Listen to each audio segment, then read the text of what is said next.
Ang kwento na inyong maririnig ay batay sa totoong karanasan. Ngunit ang mga pangalan, lugar at pangyayari ay sadyang binago o pinaikli upang mapanatili ang privacy at kaligtasan ng mga tauhang sangkot. Layunin ng pagbabago na magdulot ng aliw at aral sa aming mga tagapakinig. Wala po kaming hangaring magkaroon ng pagkakatulad sa totoong buhay, ang mga pangalan, lugar at pangyayari. At ang anumang pagkakatulad ay hindi sinasadya.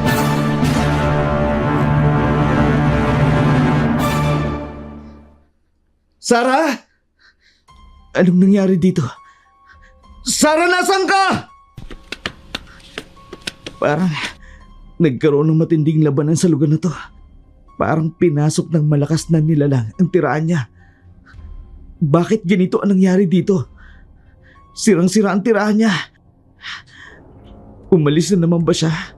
Malalayo na naman ba siya sa akin? Bakit ganun? Lagi na lang siyang nangiiwan. Lagi na lang siyang umaalis. Sandali ko lang siya nakasama tapos mawawala na naman. Sana hindi siya napahamak. Sana okay lang si Sarah. Aalis muna ako rito. Pero magbabaka sakali pa rin ako. Nababalik siya rito. Ang kailangan ko munang gawin, mabawi ang kwenta sa bigay niya sa akin sa aswang na si Kapitana. Dahil medyo may kataasan ang lugar na tinitirhan ni Sarah, kinailangan pang gumamit ng baging bago makaakyat sa lugar na yun. Pahirapan din bago siya makababa ng lugar na yun. Gamit ang baging, maingat siyang bumaba sa kinaroroonan niya at bumalik sa kanyang tinutuluyan. Nasaan ang bihag natin? Patawad po, Kapitana. Binantayan ko naman siyang maigi. Pero natakasan ako. Natakasan o pinatakas? Kapitana? Alam mo namang sa lahat ng ayoko. Yung nagsisinungaling sa akin.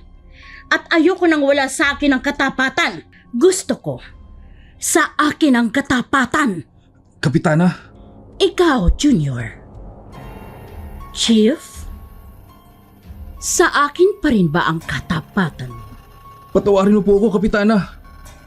Bakit mo siya pinatakas? Ang totoo po, Kapitana, natakot lang ako sa mangyayari sa hinaharap. Kung sa kanya mapupunta ang atensyon mo, tulad mong mga medyo bata pang kinuha mo, napunta sa kanila ang atensyon mo. Nagseselos. Kapitana, pasensya na. Pero yun talagang nararamdaman ko. Patawad. Mag-duty ka sa akin mamayang gabi. Kapitana, paano niyo po haharapin ang lahat ng ito? Hindi pa po tapos si Tinding na nag-akusa sa inyo na aswang. Malamang, kalat na ang balitang yun sa barangay natin. Maging Sinaldo, alam niya na rin ang tunay mong pagkatao dahil sa pagkulong mo sa kanya. Kung hindi mo kasi pinakawalan, sana wala tayong problema. Pero, huwag mo nang isipin yun. Nararamdaman ko naman na wala na siyang magagawa. Ano pong gagawin niyo? Basta, mamayang gabi. Sa bahay ka mag-duty. Gusto kong mag-ipon ng lakas. Type ko yan. Pangiting-iting umalis si Junior sa session hall kasama si Kapitana. Hindi na nito pinagtuunan pa ng pansin kung anuman ang pinaplano ng Kapitanang Aswang basta para sa kanya. Nasasabik siyang may mangyayari kinagabihan. Sa kabilang dako naman, sa lamay ng asawa ni Tinding, nagpaabot si Kapitana ng kabang-kabang bigas at nag-abot rin ng panggaso sa paglilibing, kaya gano'n na lamang ang gulat ng mga tao. Gusto ko lang patunayan sa'yo na hindi ako apektado sa mga paratang mo sa akin. Ituloy mo lang ang himutok mo.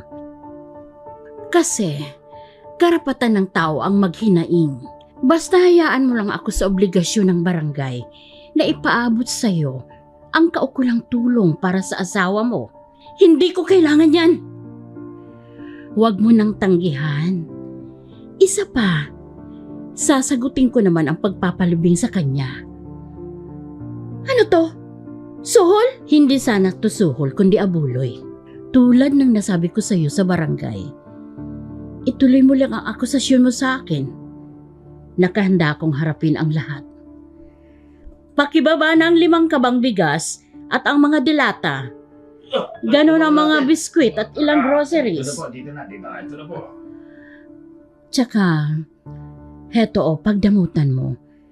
10,000 yan sa mga gastusin pa dito. Sa lahat po ng naririto, pumunta kayo bukas sa barangay hall. Talaga, Kapitan. Mabuti naman. Ako, bait talaga ni Kapitan. Lahat kayo may ayuda. Ay, talaga, salamat ka.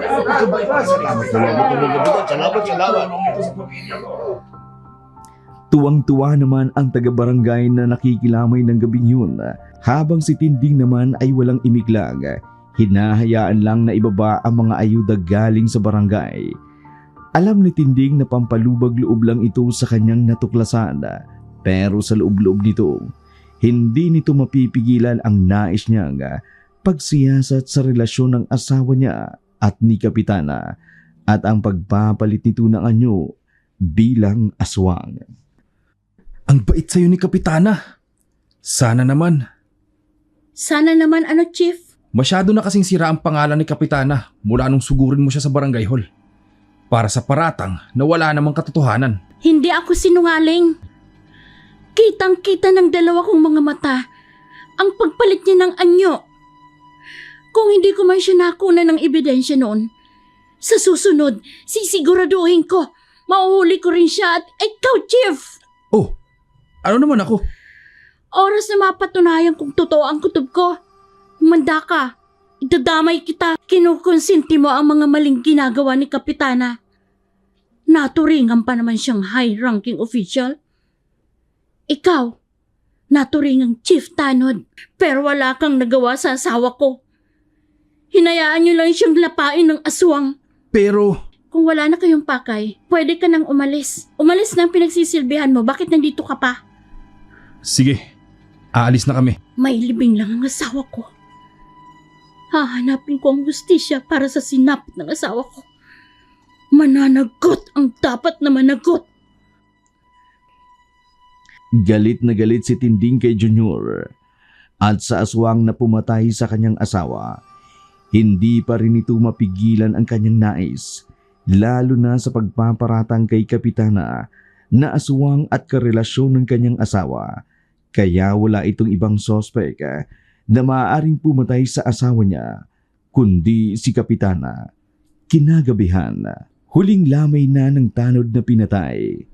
Hindi pinagronda ni Kapitana ang Chief Tanod na si Junior.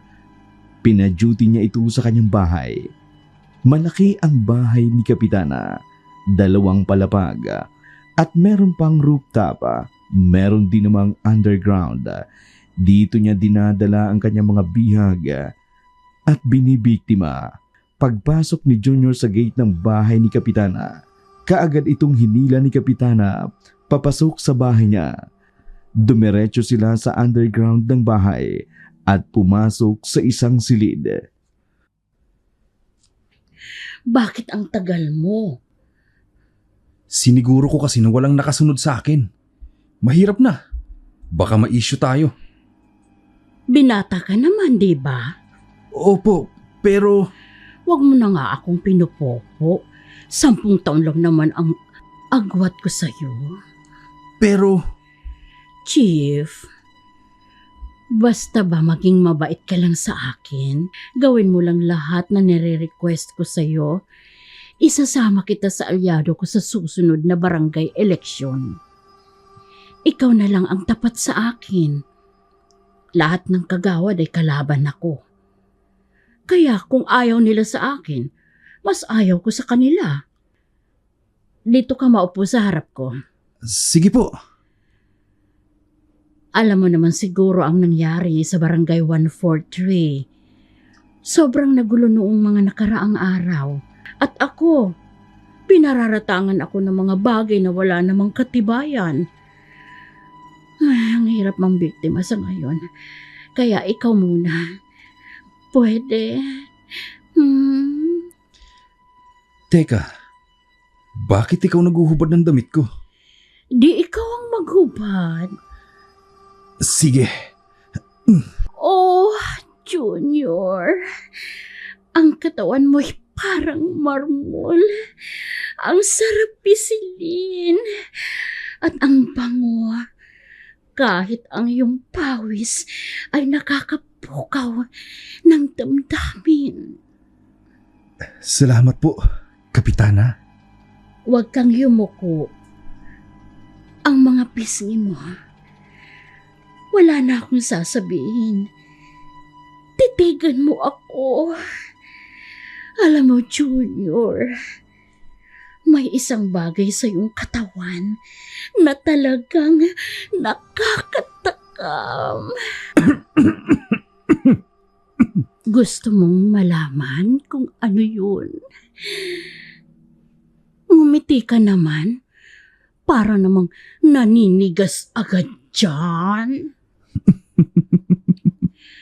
Ang katakam-takam sa katawan ng isang lalaki ay ang kanyang pagiging matapang at tapat sa kanyang tungkulin.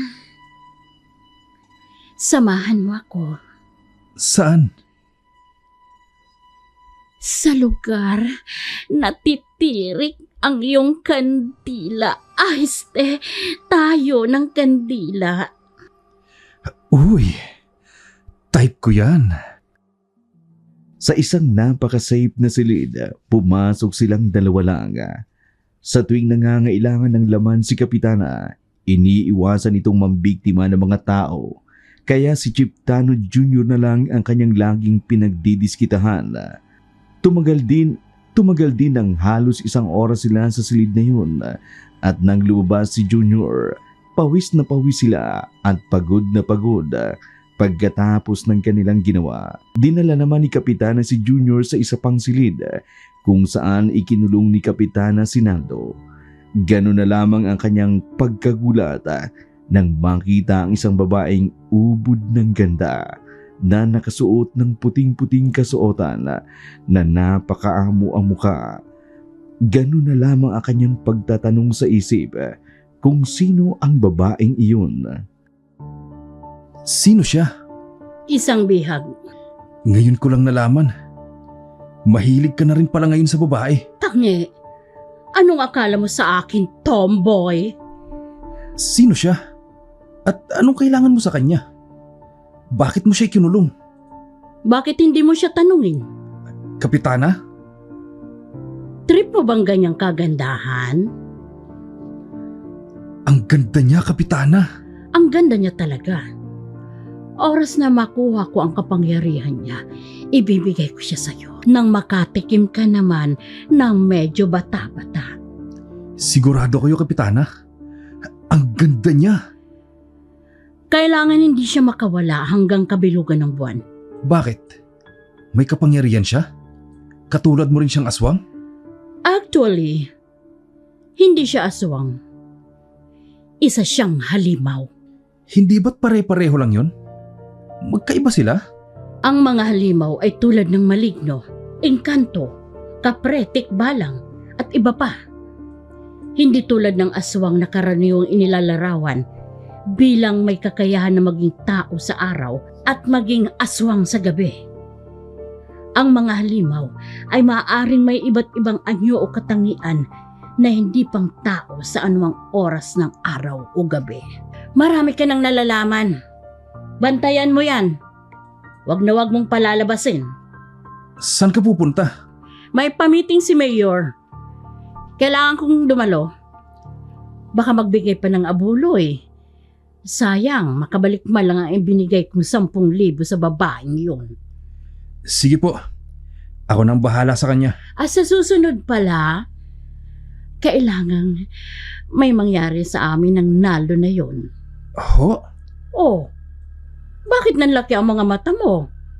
Anong nangyari sa iyo? Hindi pa rin nawawala ang pagkagusto mo sa kanya. Sige na, magpapalit lang ako ng damit. Tapos pupunta na ako sa meeting. Bantayan mo siyang maigi. Gandang-ganda si Junior sa babaeng bihag na nakita niya. Sawari niya ay artistahin ang babae. Mariin niyang pinagmasdan ang babae.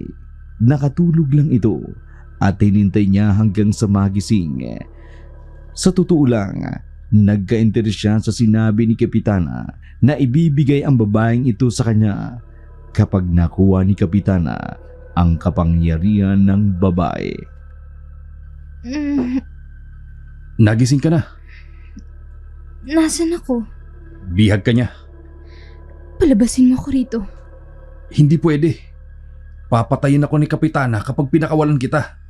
Kabilin-bilinan ni Kapitana, bantayan kitang maigi. Tauhan ka niya? Oo, Chief Tanod at pinagkakatiwalaan niya. Kung papakawalan mo ako dito, bibigyan kita ng gantimpala. Anong gantimpala? Ginto.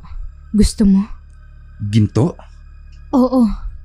Bibigyan kita ng ginto kung papakawalan mo ako. Kung hindi, patuloy na makapag-ahasik ng lagim ang aswang na si Kapitana. Paano ka naman magkakaroon ng ginto? Kapag nakatakas ako dito, makakakuha ko ng ginto. Bakit hindi mo iligtas ang sarili mo? Nasabi sa akin ni Kapitana, mula ka raw sa angkan ng mga halimaw. Kung aswang si Kapitana, ikaw naman halimaw. Di ba pareho lang kayong masama? Alam mo kung sino ang masama sa aming dalawa. Alam mo kung anong ginagawa niya. Kung halimaw ka, di ba may kapangyarihan ka? Bakit di mo iligtas ang sarili mo? Bakit hindi mo gamitin ang kapangyarihan mo? Wala sa akin ang agimat ko. Ano? Nasa aswang mong amo. Nakuha niya sa akin. Paano niya nakuha? Hindi ko alam kung paano niya nakuha. Kung nakuha sa'yo, isa lang ang ibig sabihin nito. Mahina ka at mas makapangyarihan siya. Kasi nagawa niyang kunin sa'yo ang agimat mo. Pero ang sabi niya kanina bago siya umalis, may kukunin pa siyang kapangyarihan sa'yo. Iba pa ba yun sa agimat mo? Oo, iba yun. Anong pagkakaiba nun? Ang bertud na nasa pagkatao ko, kapag kinuha niya yun, mamatay ako. Kaya pakiusap, pakawalan mo na ako para mapigilan ko siya sa paghahasik niya ng lagim sa bayan mo.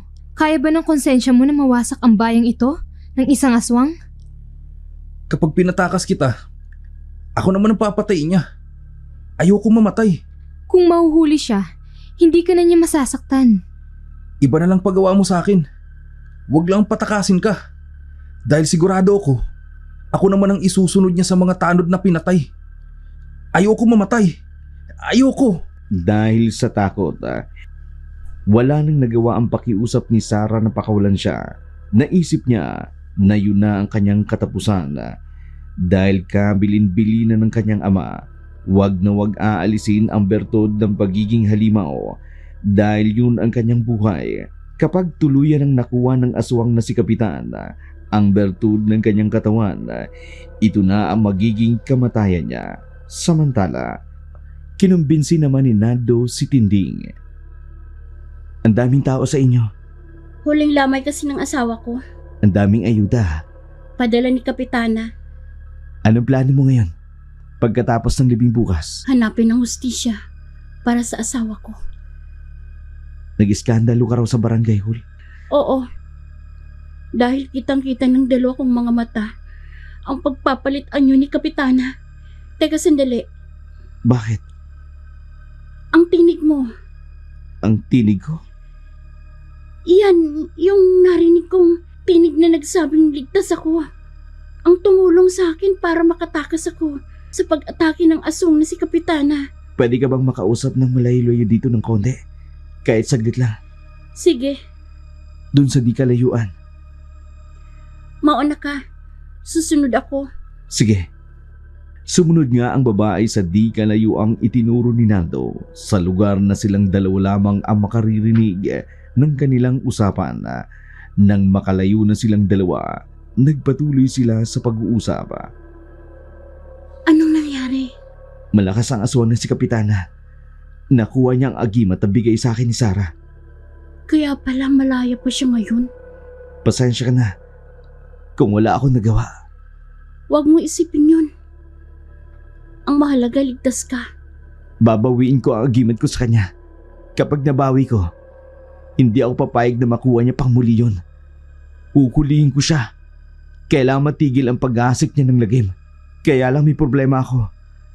Nawawala din ang kasintahan ko. na siyang tangi kong nakakatulong para sa pagtugi sa mga aswang. Pagkatapos ng libing ng asawa ko, tutulungan kita. Salamat. Babawiin natin ang dapat na bawiin. Sisingilin ang dapat na singilin. Kahit may pinagdadaanan na, malakas pa rin ang loob ni Tinding na makipagtulungan kay Naldo na matugis ang aswang na pumatay sa kanyang asawa. Alam niyang delikado ang kanilang gagawin pero nanaig pa rin sa kanila ang isiping mabigyan ng hustisya ang sinapit ng kanyang asawa. Pagkatapos naman noon, umuwi na si Naldo sa bahay ng kanyang inuupahan. Junior, Naldo, pasensya na ako na wala ako ng ilang araw. saan ka ba nagpunta at nawala ka? Nawala din kasi ang girlfriend ko. Hinanap ko. Ano? Paano nawala? Nang pinuntahan ko siya sa tirahan niya, wala na siya. Sira na ang bahay niya. Pakiramdam ko, may gumawa ng masama sa kanya. Hindi ko alam kung paano kita matutulungan. Hindi ko nga rin alam eh. Hindi ko rin alam kung saan ko siya hanapin. Lagi na lang siya umaalis. Lagi na lang siya nangiiwan. Kawawa ka naman. Saan ko kaya siya hanapin? Mahal na mahal ko talaga si Sarah. Akala ko magkakasama na kami ng matagal. Lagi na lang kaming pinaglalayo ng tadhana. Kung kilala ko lang yan, tutulungan kitang hanapin. Kaso hindi ko pa naman nakikilala. May larawan ako dito. Patingin nga. Baka makatulong ako sa paghahanap. Eto, nag-iisang larawan niya sa akin. Medyo malabo kasi wala pa akong magandang cellphone nung pinicturean ko siya. Kilala ko siya. Ano? Oo. Nakita ko na siya. Saan mo siya nakita? Bihag siya ni Kapitana. Sigurado ka? Oo. Siya nga yung pinababantayan sa akin. Hanip ang girlfriend mo. Ang ganda niya. Kung ganon, kailangan ko siyang tulungan. Kaya lang, hindi ko kayo matutulungan. Bakit? Pasensya na. Nagbanta na sa akin si Kapitana. Mapapahamak ako kapag pinakawalan ko siya. Ako ang lulusob. Naku, patay na. Malalaman no na sinabi ko sa'yo. Patay na ako kapag nagkataon. Pero kailangan ko siyang iligtas. Hindi ko siya pwedeng pabayaan. Nasabi pa naman sa akin nun, kapag sumapit daw ang kabilugan ng buwan, hihigupin ni Kapitana ang kanyang bertud. Tapos sabi niya sa akin, kapag nakuha na ni Kapitana ang kanyang kapangyarihan, mamamatay siya. Tulungan mo ko makapasok sa bahay niya. Kung pagbigyan mo kaya siya sa hiling niya, lamang gusto ka niya, gamitin mo yun para mapasok mo siya. Kung sa bagay mas tama yun. Nang sa ganon, mabawi ko sa kanyang agimat ko.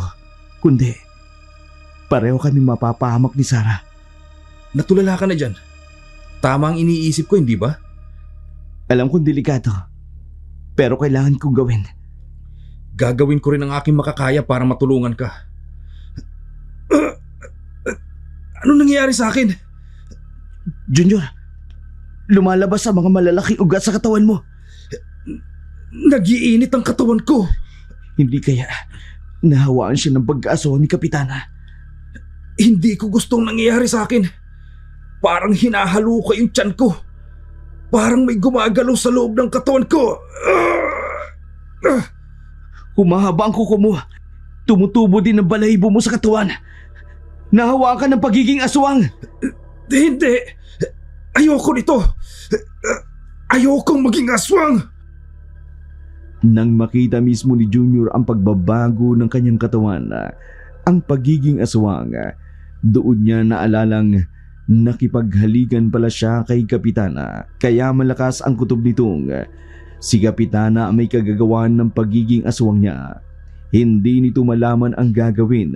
Sa takot nito, nagtatakbo na lamang siya palayo sa mga tao hanggang sa makarating siya sa masukal na kagubatan at tuluyan na itong naging aswang. Matalas naman ang pakiramdam ni Kapitana, kaya nasundan kaagad nito ang kanyang chief tanod na si Junior. Anong ginawa mo sa akin?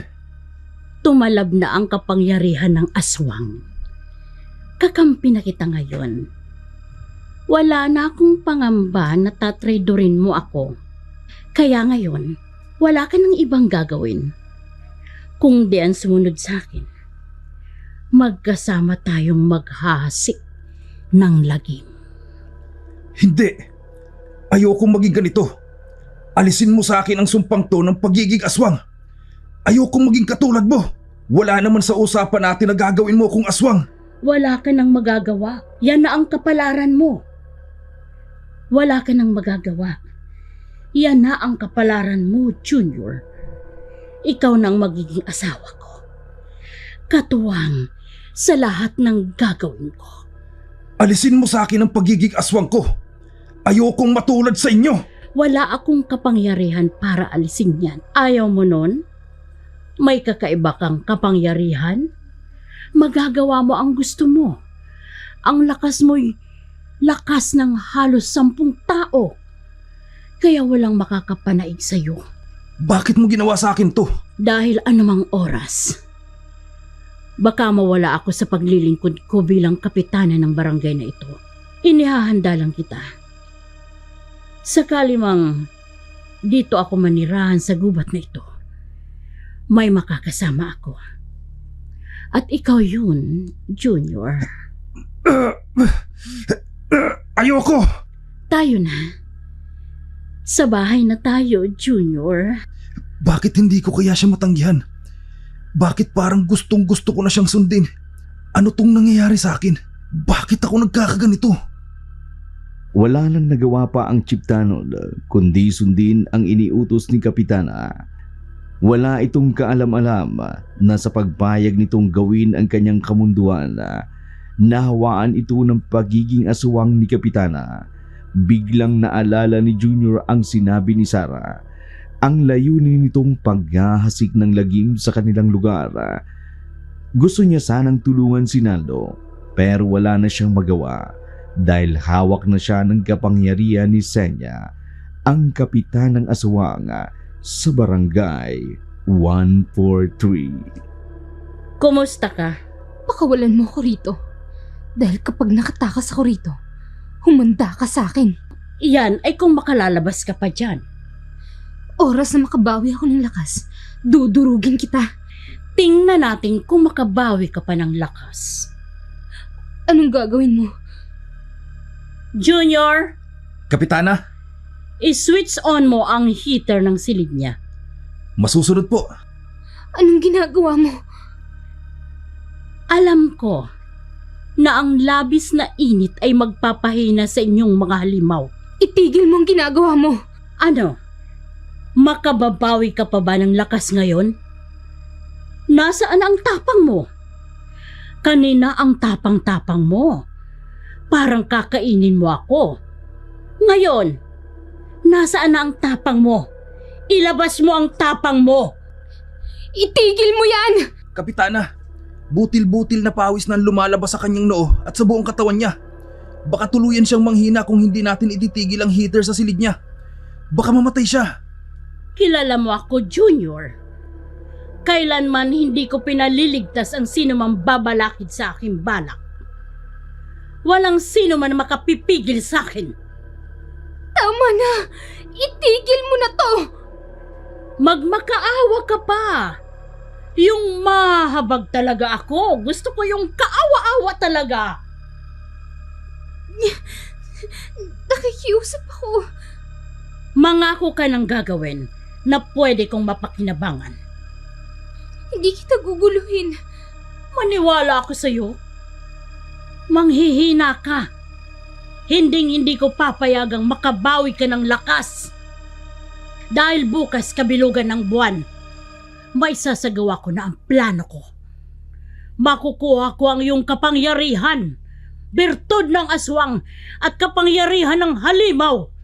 Mapapasa kamay ni Senya, kaya magiging makapangyarihan ako.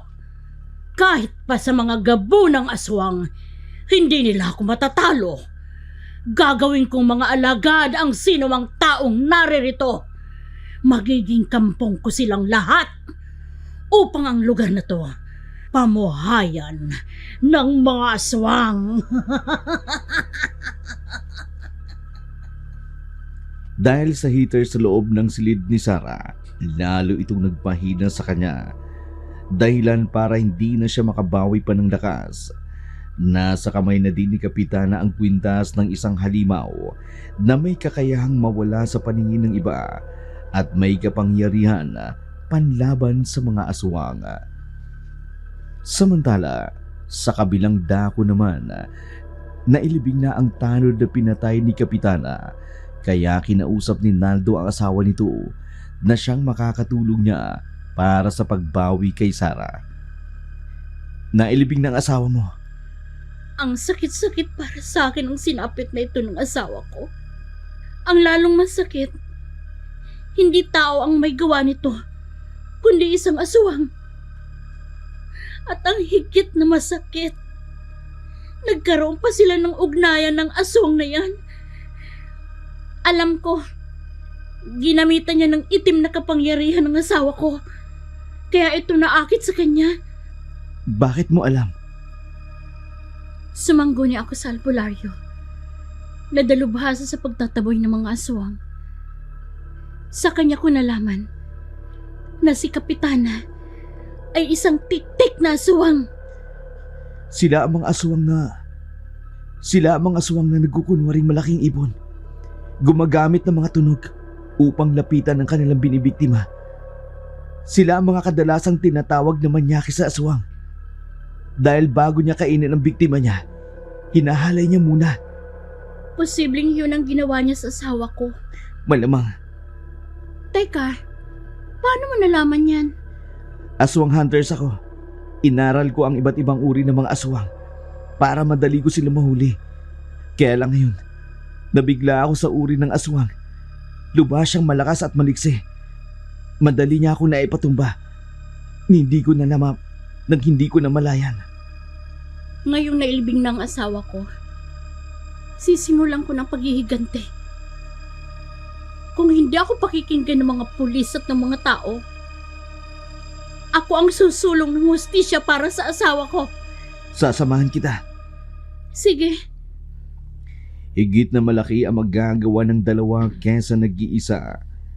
Kaya ang pagtutulungan ni Naldo at Tinding, malakas ang kutob nilang maibubulgar nila ang kabulukan ni Kapitana na siyang aswang sa kanilang lugar.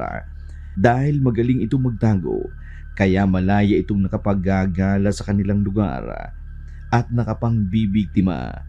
Si Naldo naman, matapos malaman ang katangian ng aswang na si Kapitana, bilang isang tiktik, natawa ito habang iniisip ang mga bagay-bagay. Siya ay binansagang aswang hunters na manyakis. Kalaban niya ngayon ang manyakis na aswang. Sa isang banda, naisip niya, mas magandang laban ang magaganap ang dalawang manyakis. Samantala, nagkita naman sina Junior at Naldo, kaya kinumpronta ni Naldo ang dakilang alalay ni Kapitana. Ngayon, ikaw naman yung nawala. Ano bang nangyari sa'yo? Kailangan mo nang umalis sa bahay ko. Ano? Maghanap ka na ng ibang malilipatan mo. Taka, bakit biglaan? Bayad naman ako ng upa sa'yo Nag-usap naman tayo na magbabayad ako sa katapusan ng buwan. Bakit ngayon? Bigla mo kong paaalisin. Wala nang maraming tanong. Alam ko kontrolado ka niya. Hindi kita masisisi. Pero ipinapangako ko, gagawa ako ng paraan para makawala ka sa sumpang yan ng pagiging aswang. Magtiwala ka lang sa Diyos. Higit na malaki ang magagawa ng Diyos kesa sa ating hinihiling at iniisip. Mas makapangyarihan siya. Kailanman hindi siya nagapi ng kadiliman. Wala na akong pakialam sa gagawin mo. Basta ako, wala akong ibang nais gawin. Ang protektahan si Kapitana. Kinukontrol ka lang niya. Wala na akong pakialam kung ano man ang ginagawa niya sa akin. Basta, poprotektahan ko siya hanggang kamatayan. Kaya kung may plano kang salakayin siya, bagong magawa yun, ako muna ang makakalaban mo. Nasasabi mo lang yan dahil nasasaklawan ka ng itim niyang kapangyarihan. Pero kung kukontrolin mo ang sarili mo, makakawala ka uli. Huwag mong hayaang tuluyang kang kasangapanin ng kasamaan. Tigilan niyong paninira sa kanya. Hindi niyo siya mawawasak. Siya ang makapangyarihan sa lahat. Naintindihan mo? Magkakamatayan muna tayo kapag kinalaban mo si Kapitana.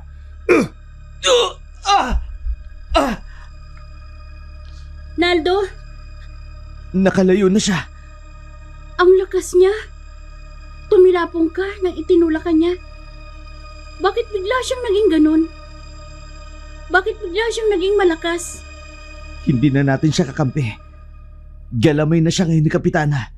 Kaya kahit makipagpatayan, gagawin niya. Maipagtanggol niya lang ang aswang na si Kapitana.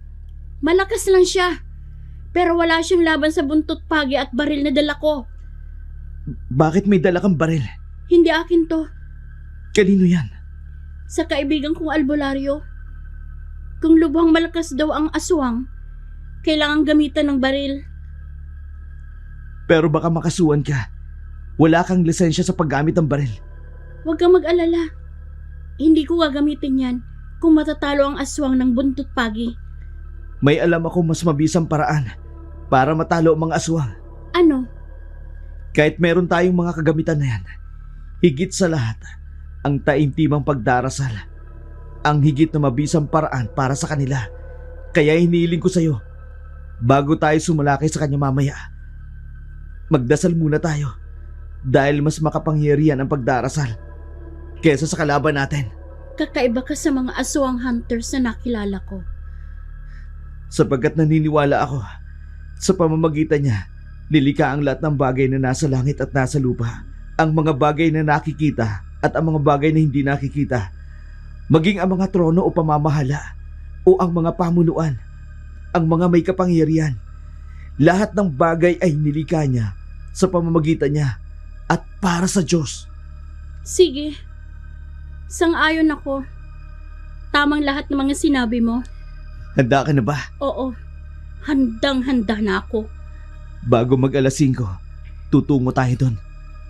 Kailangan bago lumabas ang maliwanag na buwan, bago pa man nila maisagawa ang pagpatay kay Sarah, kailangan mapakawalan muna siya. Ako naman, aakitin ko si Kapitana.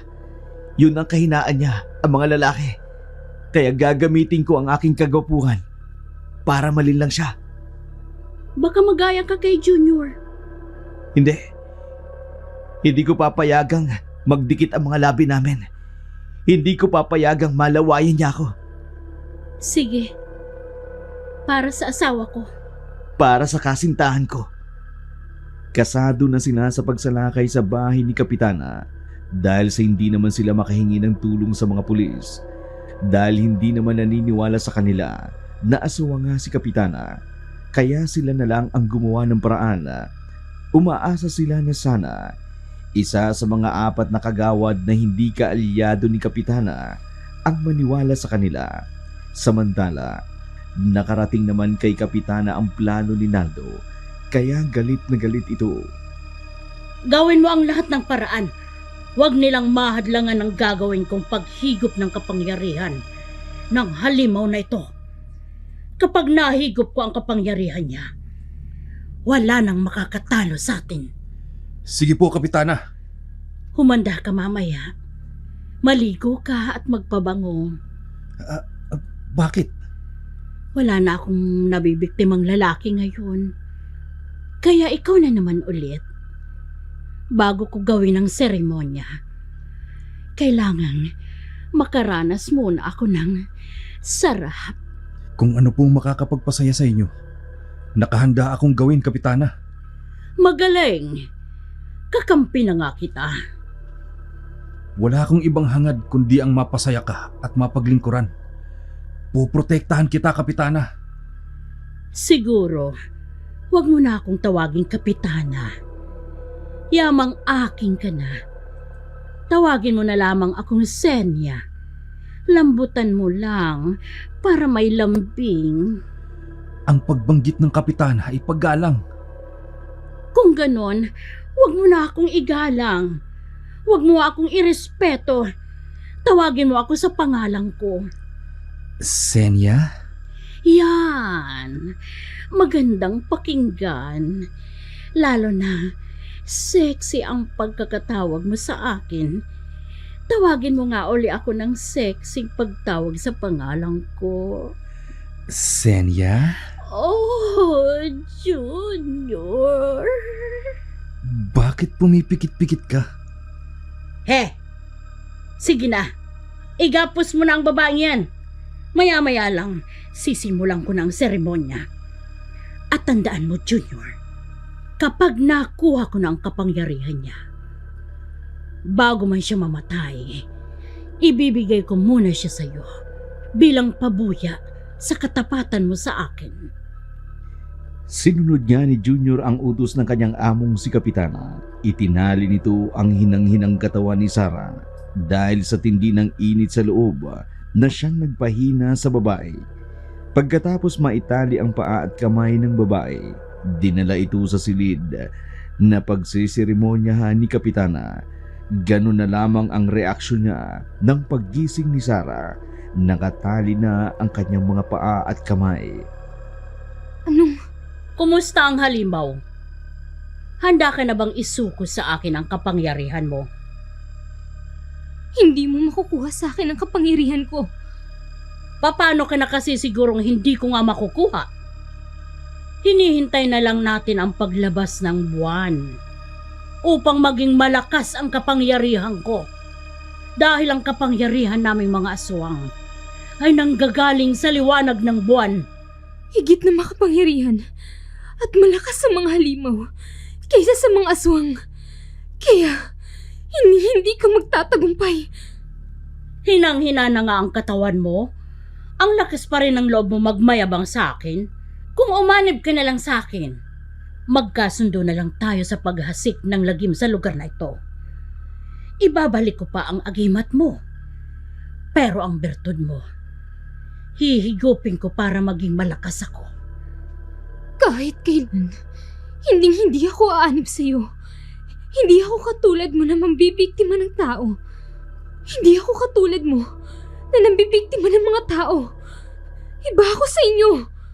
Pues, hintayin mo na lang ang kamatayan mo kung wala rin lang naman akong mapapakinabangan sa'yo. Pagsisisihan mo ang araw na to kung ipipilit mo ang gusto mo. Ikaw ang magsisisi kung hindi ka aanib sa akin. Hindi mo na makikita ang mahal mo. Ang pinagbigyan mo ng agimat na to. Anong gagawin mo sa kanya? Tulad ng ginawa ko sa aking Chief Tanod. Sisip-sipin ko muna ang lakas niya. Saka ko siya hahawaan ng pagiging aswang. Kaya, kung mamamatay ka, wala ka nang magagawa para ipagtanggol siya. Gusto mo bang mangyari yun sa kanya? Huwag mong gagawin yun sa kanya. Mahal na mahal mo talaga siya, no? Nakikiusap ako. Kung mahal mo nga siya, at ayaw mo maging isa ang Naldo na yun na bibiktimahin ko at hahawaan ng pagiging aswang, umanib ka sa akin. Bibigyan kita ng itim na hiyas para maging katulad kita ng adhikain. At kung hindi, aalipinin ko silang dalawa. Paliligayahin nila ako gabi-gabi. Kung may manyakis na tao, ikaw naman ang manyakis na aswang. Total manyakis lang naman ang lalaking yun. Kaya hindi ko siya panghihinayangan.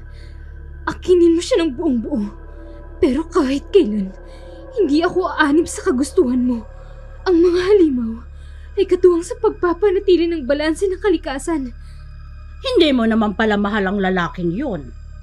Hindi talaga. Dahil manyakis yun. Kaya bagay kayong dalawa. Manyakis na tao at manyakis na aswang. Sinabing lahat yun ni Sarah dahil napansin niyang nakapasok na si Naldo sa underground ng bahay ni Kapitana nang hindi nito namamalayan. Halos madurog ang puso ni Naldo sa kanyang narinig na hindi naman pala siya mahal ni Sarah, ang babaeng pinaglaanan niya ng kanyang buhay, ang babaeng kahit kapahamakan ay susuungin niya alang-alang kay Sarah. Tapos yun lang ang kanyang maririnig sa babae. Pero alam niyang may nais ipahiwatig si Sarah, kaya niya nasabi ang mga bagay na yun. Bagamat nang lulupaypay dahil sa narinig, ipinagpatuloy pa rin ito ang kanilang hangaring iligtas si Sarah. Maya-maya pa nakita na ni Kapitana si Naldo. Sa halip na magduda, Napalitan ng pagnanasa ang naramdaman nito sa lalaki, lalo na nang humarap si Naldo na labas ang abs, nakahubad ang damit at tila kaakit-akit kay Kapitana. Naldo? Nandito ka? Patawarin mo ko, Kapitana. Akala ko may saysay ang pakikipaglaban ko para sa kanya. Akala ko, mahal niya talaga ako. Hindi naman pala. Narinig mo ang sinabi niya kanina? Narinig mo ang sinabi niya kanina? Oo. Dinig na dinig ng matalas kong tenga. Ang sakit kayang marinig yun. Anong plano mo? Papaubaya ko sa iyo ang sarili ko. Ba't Kung talagang hindi niya ako mahal, ang kinin niyo ko, Kapitana. Kainin niyo ko at kakainin ko rin kayo. Magkainan tayo. Oh, Tay! manyakis ka talaga? Sige, magpakain ka sa aswang na yan. Wala na akong pakialam sa'yo. Sige na, Kapitana. Ito naman ang gusto mo, di ba? Gusto mo ako muna gumawa. Tumalikod ka. Bastos! Manyakis! Nagagalit siya. Nagsiselos. Kung nagsiselo siya, ibig sabihin, hindi totoo ang lahat ng sinabi niya kanina. Kailangan mag-focus lang ako sa gagawin ko. Suot ng aswang na to ang kwintas na bigay ni Sarah. Kailangan makuha ko yon. Naldo, nakatalikod na ako. Hinihintay ko nang dumantay ang labi mo sa leeg ko. Sabik na akong mapupugo ang leeg ko. Sige na. Nanay ko po, kailangan makuha ko kaagad ng kwintas. Ayokong patulan ng matanda na to. Gusto ko yan. Nagwawala habang inaangkin mo ako. Oh, Naldo, bilis na. Natatakam na ako. Inggitin natin ang halimaw na yan. Dali. Kailangan masindi na nitinding ang insenso. Mabaho ang amoy na yun sa mga aswang. Kailangan manghina muna ang aswang na to bago ko agawin ang kwintas sa kanya. Bilis! Kanina pa naghihintay si Kapitana. Huwag ka nang maghawak-hawak dyan. Simulan mo na. Naamoy ko ng insenso. Oh, bilis na, Naldo. Anong amoy yan? Junior, anong amoy yan? Ang baho! Ngayon na! Aray ko! Aray ko! Anong nangyayari? Ang kwintas... Nasaan si Naldo? Naldo, nasaan ka? Kailangan may mangyari muna sa atin. Wow, ang baho ng amoy. Tanggapin mo ang hagupit ng buntot, Pagi. Oh, mamamatay ka. Oh, walang ya kayo. Nilinlang niyo ako. Saan ka pupunta? Hindi ka makakatakas.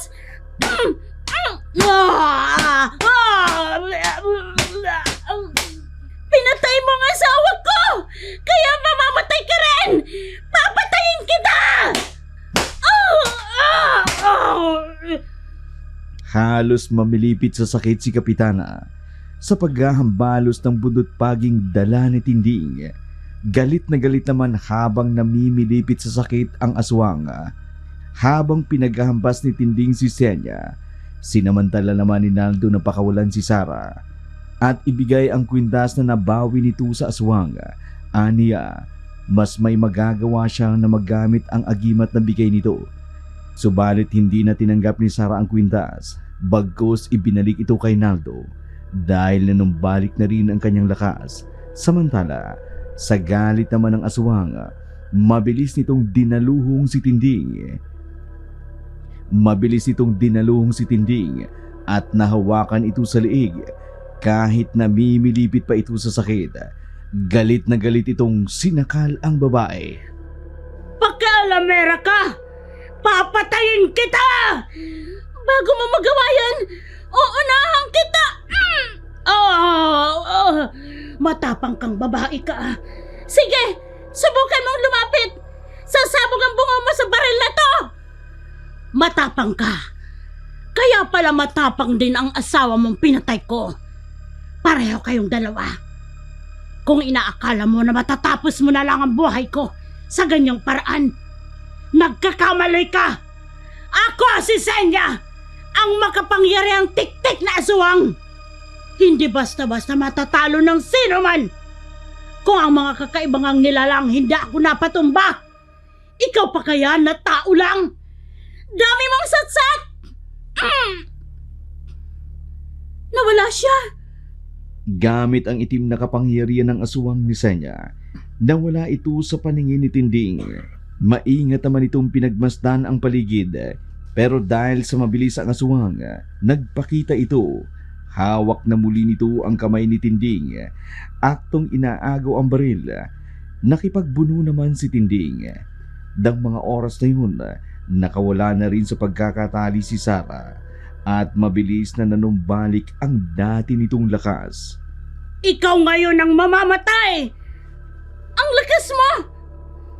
Ang gumagamit ng tabak ay sa tabak ding mamamatay. Ang gumagamit ng baril ay sa baril din mamamatay.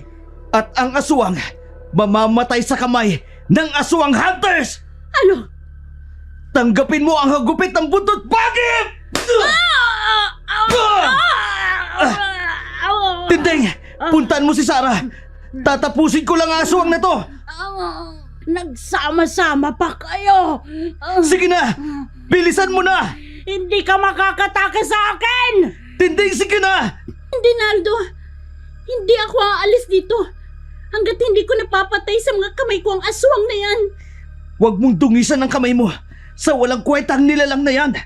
Hayaan mo akong tumapo sa aswang na to. Hindi! Sa akin siya may malaking pagkakasala. Anong gagawin mo? Kailangan mamatay siya sa kamay ko. Kukunin ko ang baril. Hindi niya to dapat magamit. Lumulutang ang baril. Tumakas ka na. Ako nang bahala sa kanya. Halika na. Ilalayo muna kita dito. Tawagin mo ang mga tao para masaksihan nila ang aswang. Para mahuli na si Kapitana. Makinig ka, Tinding. Sige na, umalis ka na. Nang magawa na namin ang pagpatay sa aswang na to. Ang dami niyo pang sinasabi! Ngayong bihag kita.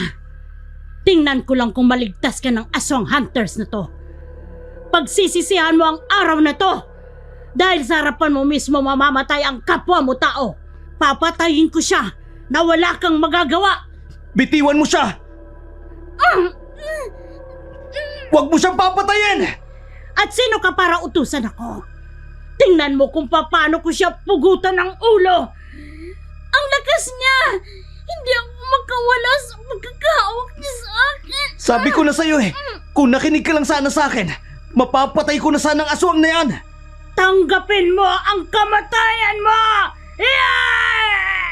Huwag!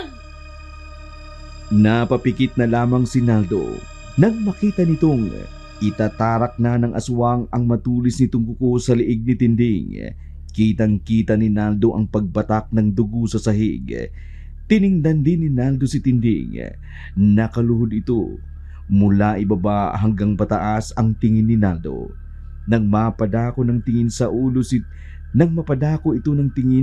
ni Tinding, nabuhayan siya ng loob nang makita nitong buo pa ang katawan ng babae.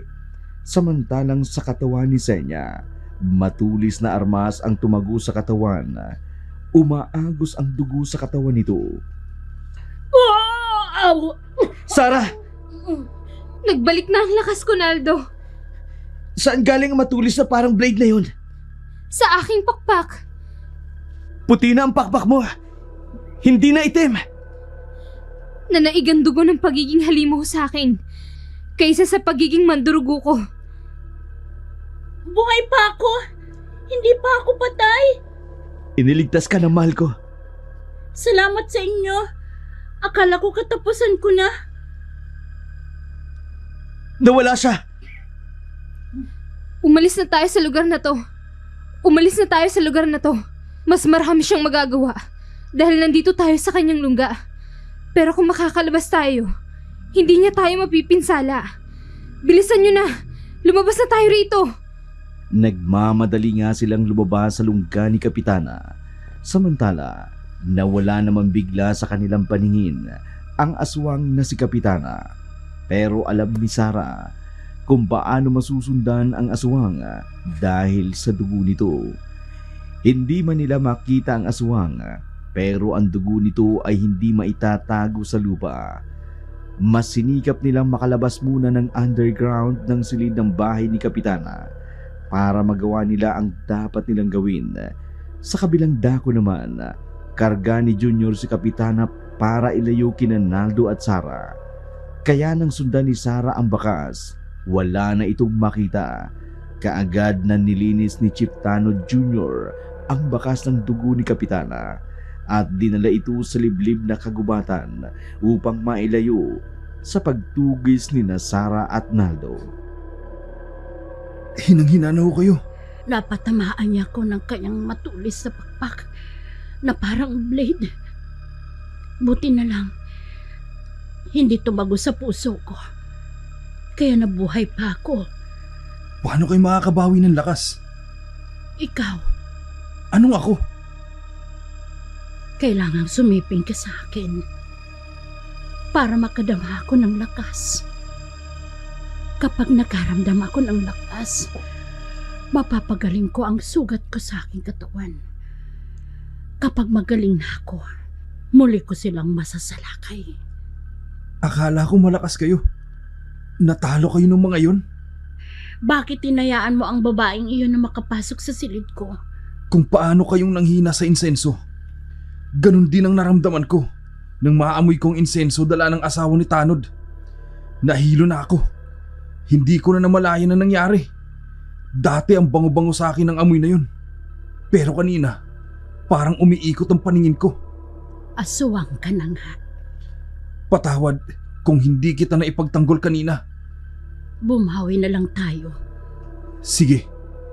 Hubad na.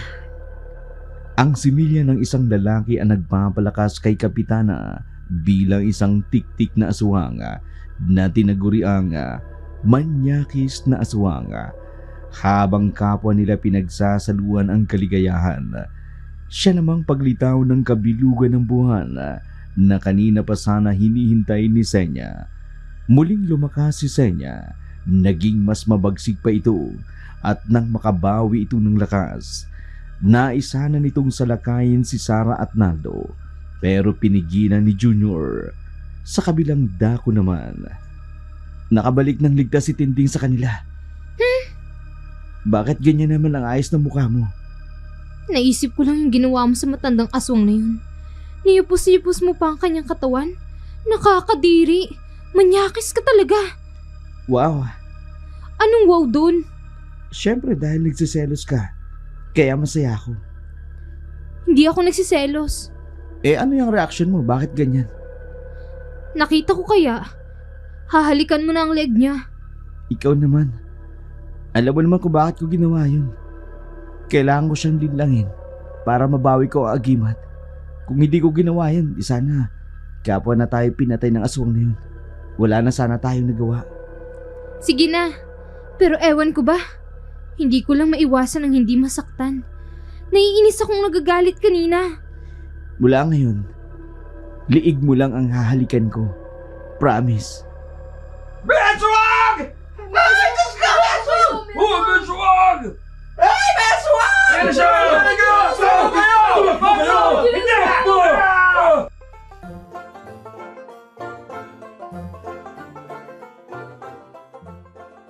Masyado na kasing sira ang pangalan na kipat ni. Nagbubulol ako doon. K-Tap. Masyado na kasing sira ang pangalan ni Kapitana mula nung sugurin siya sa barangay hall. Ay, sugurin mo siya. Mula nung sugurin mo siya sa barangay hall. Siya kaya ang sugurin. Sige po. Masyado na kasing sira ang pangalan ni Kapitana mula nung sugurin mo siya sa barangay hall. Kitang-kita ng dalawa kong mata. Kitang-kita ng dalawa kong mga mata. Ang pagpapalit niya ng anyo. Anyo. Kitang-kita ng... Ang pagpalit, hindi ang pagpapalit. Kitang-kita ng dalawa kong mga mata. Ang pagpalit niya ng anyo. Ako pinararatangan ako ng mga at ako Pinararatangan ako ng mga bagay na wala namang katibayan.